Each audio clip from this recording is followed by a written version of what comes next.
Good morning, David, and thank you very much for speaking to us here at the Mint. Good morning, Henry. So it's lovely. Thank you for inviting me.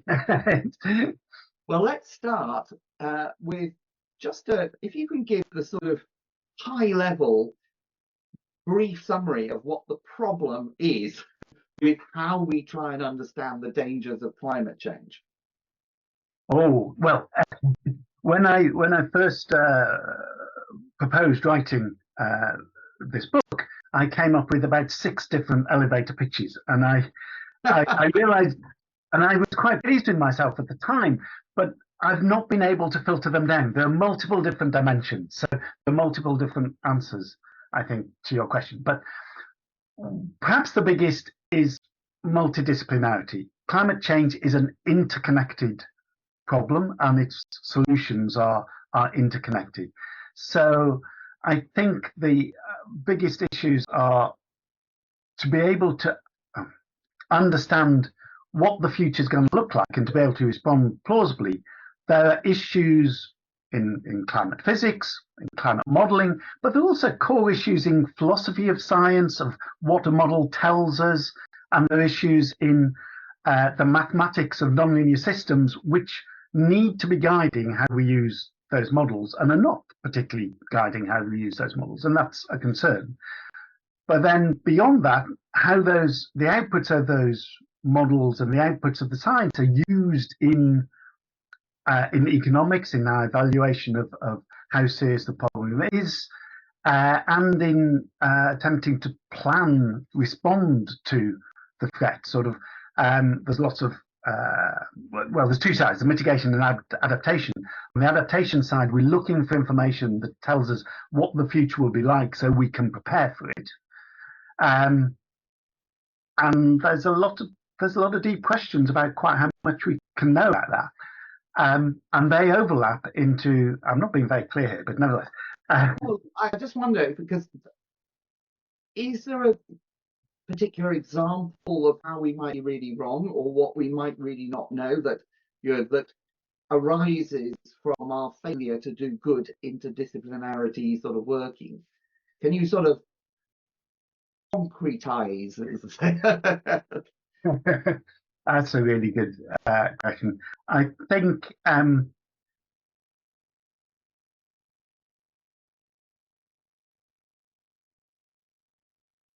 it is tempting, because we've spoken before about the economics, to say that the role of the knowledge that resides in the physical sciences, particularly about the character and scale of the uncertainties of the response to climate change, are not well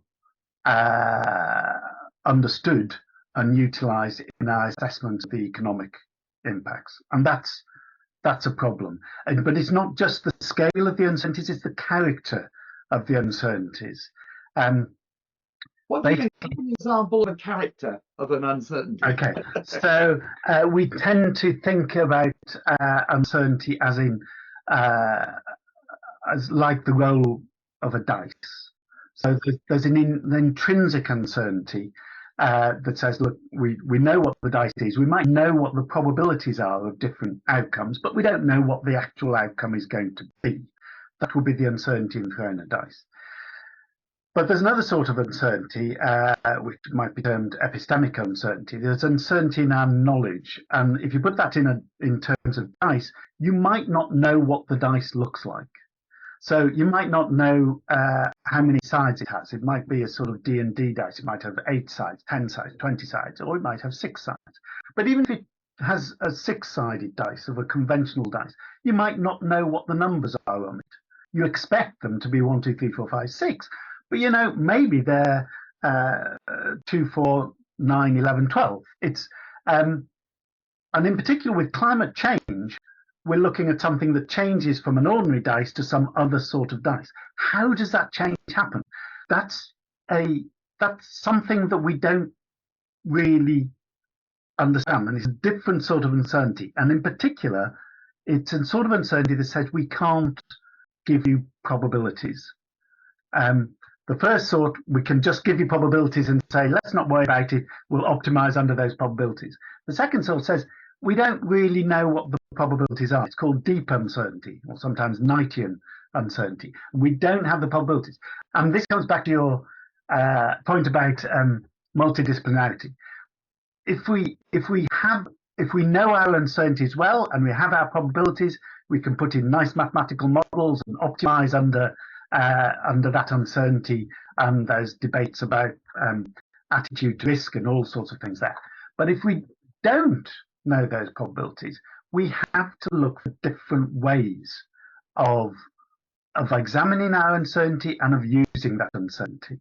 So we're not now trying to get some optimization. We're not trying to look at what's the best thing over all these situations. We're trying to muddle through to something that copes better than other things, other ways of addressing it. Before, because I did like your idea of tails and this different approaches. I do want to explore, but first, I just interested in one of the comments you said in the sort of multidisciplinarity conversation. You said some disciplines are further apart than others, and you suggested that some require accepting a completely different approach. Climate physics and economics are perhaps the Cantonese and English, like the most distant apart, which is sort of, I thought was quite interesting, because economics itself would say, well, we've based a lot of our approaches on physics. You know, you go back to the 19th century, and you know the fact that economics took on mathematics, and you know, it would.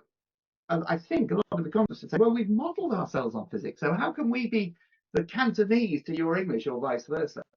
That's yeah, that's a very good question. I think the answer there is that a lot of economics is. I accept your point. A lot of economics is modelled on that physical thinking from the past. I would say the physical thinking is looking. When you study physics, and I went to university to do physics, you're looking for an essential truth. Yeah, an essential truth. This is how the world behaves. This is how the universe behaves. So you drill down, and you constantly push it further, and what you have is kind of true. It describes the way the world is, and that's what you get with your physical laws, whether it's Newton's laws or relativity or whatever. In economics, yeah, so that's one thing. There's another side of economics that comes towards perhaps more geography side of saying, well, we're not trying to get an essential truth, but we're trying to describe the world that we see, that arises out of complexity. And that might not be an essential truth, but it describes what we're seeing at the moment. Now, in economics, and I'm not an economist, remember, but from my view, I would say that in economics, we're describing essentially social systems. We're addressing how social systems behave. And there are probably some essential truths, the way that there are in physics, but there's an awful lot more which just arises out of complexity that doesn't have that essential truth.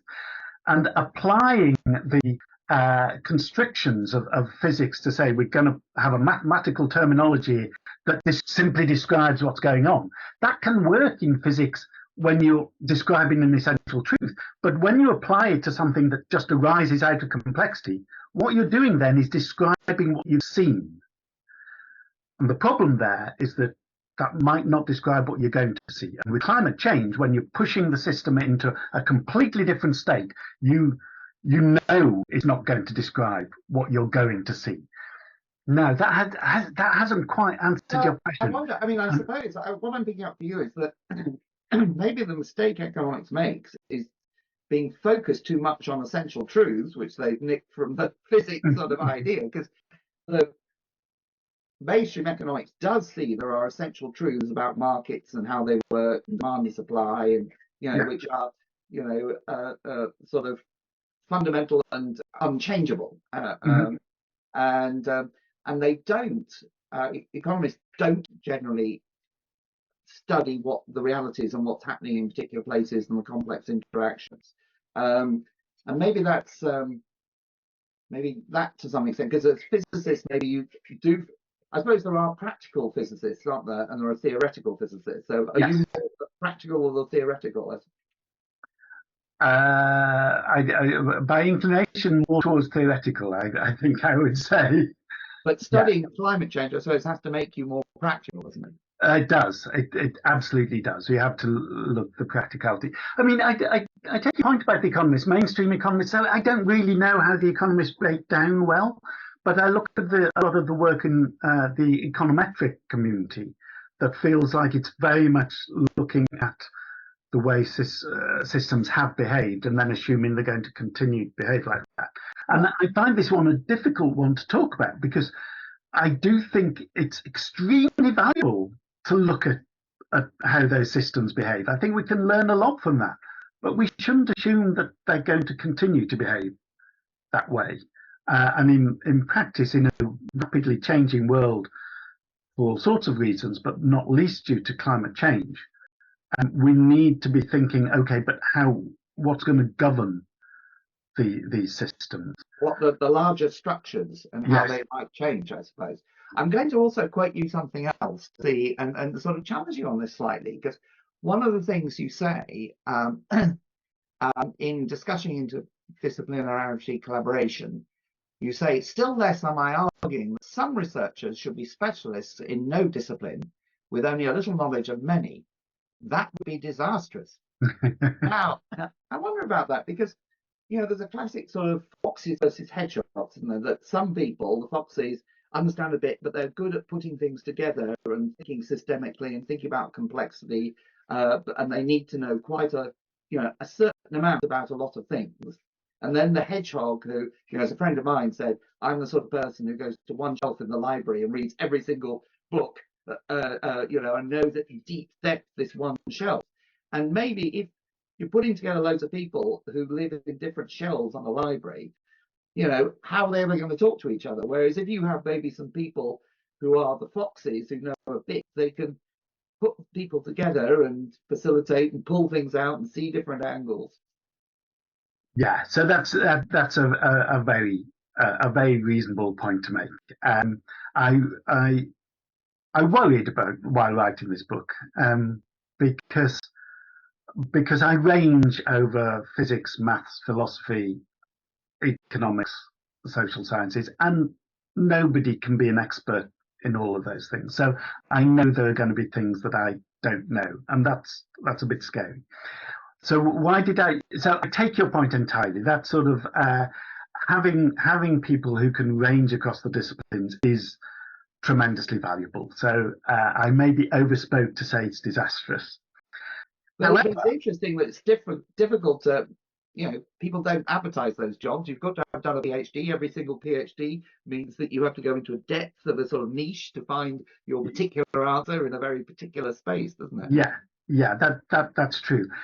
I think the reason I said that, in this sense, I would defend it, is that I've been fortunate to know a lot of clever people, whether modelers, physicists, economists, and it seems to me that we need the people who are doing kind of hardcore economics, hardcore physics, hardcore modeling. They need to understand something about how their work ultimately connects to the different disciplines.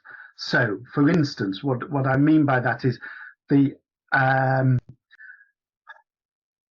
uncertainties in physical models of the climate system.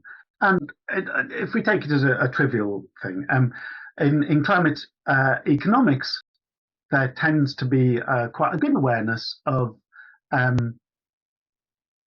different levels of climate sensitivity. So just how much will the world warm with increasing greenhouse gases?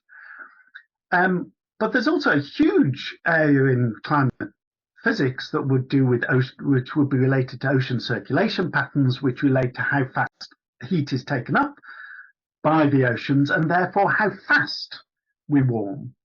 And in my experience, very few economists have any real idea that that's an important process, that it's something we have a good deal of understanding about, and rather, in some of the models that I've worked with, parameters are simply tuned to match the past. They have sometimes no awareness that a parameter in a model might actually have a physical meaning, and that there is a whole domain of people who could tell you about what this parameter value should be and what the uncertainties are and how it might change in the future because we understand ocean circulations.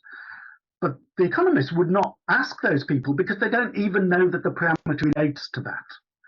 So my point there is that the person just moving between disciplines can't necessarily get at that. You actually need a depth of understanding amongst economists about how the physical system works. And I don't want to go on too long, but I could give the same spiel the other way around, that the physicists need to know about what the economists are doing. But maybe, to push the library analogy, you need some people whose job are librarians to actually help people navigate what they might need to know. Because then I'm a hardcore economist, and there's also you list tons and tons of disciplines, etc. Yeah. How do I know which one might have something that's significant? I am very happy to go back on my strident my strident words in the book. There, you're quite right, and you're absolutely right. Having people who will help make those connections. Can I just say though that you're absolutely right. I really solidly agree with that. I would say some of this though comes out of a frustration with the way multidisciplinarity is dealt with in research structures. In my experience over the last 20 years working on climate change, when funders accept the need for multidisciplinarity, what they tend to mean is we want you to talk to business a bit and ask them what they want. Right. And that, I mean, talking to business and talking to civil servants is absolutely crucial. But you can't, it's not a matter of going and asking them what you want and then we'll provide it. That simply turns a handle of, well, maybe I'll build a model that will give something that looks like what you want. That's not the point. We should be sharing understanding, sharing how we look at the system, how we look at the problem, and seeing together whether there's a route through to something useful. We shouldn't just be saying, we'll give you what you want, what you want. So let's move then to your idea of tails. Mm-hmm. I'm sure actually it's interesting you chose the term tails, because that, I suppose economists won't like that. It sounds awfully unscientific, doesn't it, to start with? But that's, I don't find a problem with that, but I can imagine it might be tricky. So what do you mean by tails as a methodological approach to try and get a better handle on the sort of uncertainties and knowledge about the climate danger of climate change? Right. Yeah. Thanks. So this arises from again a sort of what comes out in the book is a sort of, we shouldn't expect a model will tell us just what's going to happen. All sorts of problems with that, intrinsic uncertainty, but also epistemic uncertainty, that different models will give different results. How do we know what that one is? One of the tails idea is to respond to that and say, okay, it's easy to look at what I've just said and have a kind of skeptic view that might say, well, so anything goes, we don't know anything. Yeah. And that's not true. We know a huge amount. And the tails idea is about building from those things. So it's saying, look, okay, we know that greenhouse gas is going to warm the world. Let's say we have a world that is 2 degrees warmer. We don't know quite how that's going to look in Europe as opposed to South America. We have all sorts of uncertainties there. But we can put together arguments about how the physical system works, stories about how it might change. So if the world is 2 degrees warmer, maybe Central Europe is going to be 3 degrees warmer. Maybe the way storms come across the Atlantic will move south or it will move north. These will be different stories, different tales of how the physical world will change in response to global climate change. And we can put that together and say, okay, this is a credible world that we should consider. Maybe with storm track moves north, we get lower rain in summer in Britain, and we get warmth at this sort of level and this sort of humidity. What would that mean for our society? That's the kind of tales approach. And then we can have a different tale, which will be at another extreme of how the physical world will change. And what you find is if you build those up and say, but I'm only going to consider what is reasonably credible, then you're not in a skeptic world at all, because what you're now looking at is we're certainly looking at warming, we're certainly looking at disruption, but we don't know whether we're looking at flood or drought here. So we might need to prepare for both, or maybe we don't know whether we're looking at a 20% increase in rainfall or a 70% increase in rainfall. Okay, so we know we need to prepare for 20, and maybe we need to have flexibility to prepare for more if that's the way the world turns out. So it's that trying to paint pictures based on solid, and I would say physical understanding of what the world will look like. What I would like to do is extend that into economic understanding, social understanding. What is it credible for our societies to what are the credible changes for how society might behave? And do you feel with this sort of approach, you could have wider engagement and debate rather than people getting just headline figures from models? I hope so. I hope so, very much so. I think it is practically useful. I think it can be practically useful if you're building a bridge or flood defense system, but it's also tremendously valuable, I think, to basically make climate change real. So this is something we haven't discussed, and I know we don't have long to go, but I do think there's a real need to make climate change real to populations. Now, what I mean by that is we see on the news, people are very concerned about climate change, but what we see is droughts and floods and wildfires, and if you're in the middle of that, it's disastrous. But if you see it on the news, my belief is that most people think that's awful. Oh my goodness, we need to do something about climate change.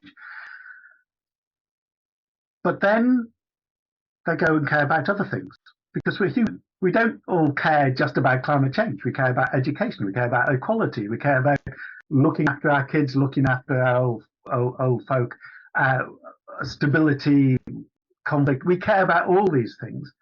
The issue for climate change is it's going to affect all of those things, but the way it is presented doesn't show that. We don't have a picture of the world. If we do or don't meet net zero by 2050 in this country or globally by some point, what does living in Britain look like? Not just what does it look like outside, but, and this is something that I've spoken about with economics colleagues, sort of, it might be that I can put in air conditioning and I've got good shades and we've got water supply. It's kind of okay living here, but it's more likely that even if that's the case, this country will be hit by floods and droughts and extreme storms, and we are going to be continually needing to spend money to recover from that. Economically, there's an argument to say that is just going to drain money from all these other things we want, from investing in the health service, investing in education, investing in caring. And so it's not necessarily so much that you're going to get hit by a flood or a drought or a heat wave. It's that the whole of your economy is going to be gradually pulled back to not be able to do all these other things that you care about. And I don't think we are putting that across. And hence the debate over climate change is kind of separate from the rest of society, and it shouldn't be separate from the rest of society. And of course, all our supply chains are going to be hit, etc., which is an angle probably more dramatic and than the immediate effects, isn't it? Absolutely. Just lastly, then, Which because can be addressed by tails too. sorry, yes, That goes to those supply chain issues. You can put a story of what happens if we get hit relatively. We think they're actually relatively okay in Northern Europe, but it's hit badly in certain areas where you've got a lot of manufacturing or a lot of production of agricultural products. How does that hit us here? yeah, absolutely. But and just one thing that I noticed that wasn't in your book at all, as far as I saw, was politics, disinformation, and the fact that we know that the fossil fuel interests have been putting out disinformation on climate change, and that because obviously you focus on the science and the scientific community and getting better, but in there's a whole other world out there where people are deliberately putting out, making it more uncertain, muddying the waters, trying to undermine things, and you didn't. That didn't feature in your book. I just wondered why that was, and whether. Yeah, so there's the number of answers to that. One is simply that there are a number of other people doing wonderful work and descriptions of that. I've had the pleasure and privilege of being able to work with Naomi Oreskes in the past, and she's worked heavily on that. But there's more than that. My sense, building on what I was just saying, actually, is that there's a lot of people who are very concerned about climate change, but would not consider themselves activists or necessarily environmentalists, Yeah. and also worried about what information they can trust. That information from activist groups they don't feel they can necessarily trust, and a lot of stuff coming out of climate scientists the stuff that comes from the climate science seems to be presented in a kind of activist way, which is fair enough. I mean, the concerns are huge. I have no criticism of either the activists or the all the climate scientists, but that was not my aim. My aim was to try and present things without putting across a strong political perspective. I did not want to come at this from the perspective of saying climate change is awful, we've got to do as much as we possibly can. I wanted to come at it and say, what do we know? What do we know? What do we don't know? And how do we respond to that? And so I wanted it not to be divisive. So I don't want to be picking out those people who are putting out misinformation, because that immediately appears that I'm sort of having one side or the other, and I don't want to come across as that, even though, of course, I do have very strong views. And you were quite polite about Nordhaus, but but we've now come. I mean, we could go on talking for a long time. This is an absolutely fascinating area, and it's been a pleasure talking about it. And I hope we will continue these conversations. And I really hope people will read this book, because this is crucial, and how we think about it and how we understand it is absolutely essential. So good luck with getting the book out and getting interest and engagement, which I think is really important. Thank you so much. Thank you so much for inviting me to talk with you, and it's been really interesting to do so. And I would be very keen to work to have that bringing together of different perspectives, particularly on the economics and how we respond. So thank you so much. Brilliant.